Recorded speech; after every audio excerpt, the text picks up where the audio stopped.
भारत और ईयू के बीच trade deal हो गई है। प्रधानमंत्री नरेंद्र मोदी ने इंडिया एनर्जी वीक को संबोधित करते हुए ये घोषणा की। उन्होंने इसे मदर ऑफ ऑल डील्स बताते हुए कहा कि ये समझौता भारत के लिए बड़ा अवसर लेकर आया है।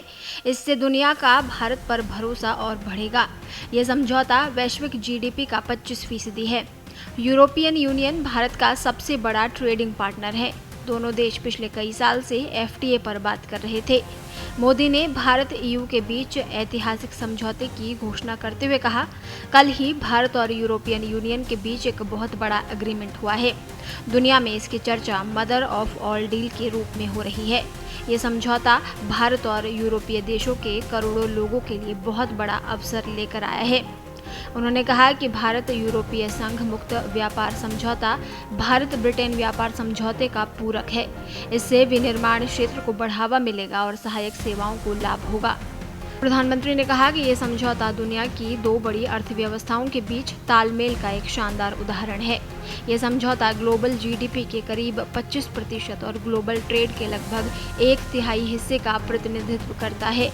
ये समझौता ट्रेड के साथ साथ डेमोक्रेसी और रूल ऑफ लॉ के प्रति हमारी साझा प्रतिबद्धता को भी सशक्त करता है। वहीं भारत और यूरोपियन यूनियन के बीच मुक्त व्यापार समझौता यानी एफटीए होने से पहले ही अमेरिका और अमेरिकी राष्ट्रपति डोनाल्ड ट्रंप को मिर्ची लग गई। अमेरिका ने चेतावनी दी है कि भारत के साथ एफटीए पर हस्ताक्षर करके यूरोप अपने ही खिलाफ रूसी जंग को फंडिंग दे रहा है। अमेरिकी ट्रेजरी सचिव स्कॉट बेसेंट ने कहा कि यूरोप ने भले ही रूस के साथ अपने तेल खरीद को महत्वपूर्ण रूप से समाप्त कर दिया है, लेकिन अब वो भारत में रिफाइन हो रहे रूसी तेल उत्पादों को खरीदने की तैयारी में है और इस तरह अप्रत्यक्ष रूप से रूस यूक्रेन युद्ध को वित्त पोषित कर रहे हैं। अमेरिकी वित्त मंत्री बेसेंट ने इस मुद्दे को अमेरिका और उसके सहयोगियों के बीच बलिदान में असंतुलन के रूप में पेश किया है। उन्होंने तर्क दिया कि एक तरफ तो अमेरिका ने रूस के ऊर्जा व्यापार को अस्थिर करने के लिए दबाव डाला है, तो दूसरी तरफ यूरोप वैश्विक तेल व्यापार में खामियों से आर्थिक रूप से फायदा कमा रहा है। आपको बता दें कि ट्रंप सरकार ने भारत पर 50% टैरिफ लगाया है, जिसमें दिल्ली की रूसी तेल खरीद पर 25% टैरिफ भी शामिल है। बेसेंट ने दावा किया कि अमेरिकी राष्ट्रपति डोनाल्ड ट्रंप ने रूस यूक्रेन संघर्ष पर समझौता करने के लिए काम किया है। उन्होंने कहा कि अमेरिका ने यूरोपीय लोगों की तुलना में बहुत बड़ा बलिदान दिया है। बेसेंट ने बताया, हमने रूसी तेल खरीदने के लिए भारत पर 25% टैरिफ लगाया है।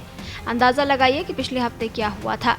यूरोपीय लोगों ने भारत के साथ एक व्यापार समझौते पर हस्ताक्षर किए हैं। उन्होंने कहा, और फिर से स्पष्ट होने के लिए रूसी तेल भारत में जाता है, रिफाइंड प्रोडक्ट बाहर आते हैं और यूरोपीय यूनियन उस रिफाइंड प्रोडक्ट को खरीदते हैं। वे अपने खिलाफ युद्ध को फंडिंग कर रहे हैं।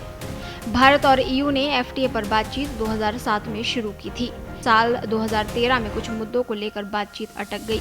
इसके बाद जून 2022 में बातचीत फिर शुरू हुई और अब 18 दौर की वार्ता के बाद एफटीए फाइनल हुआ है।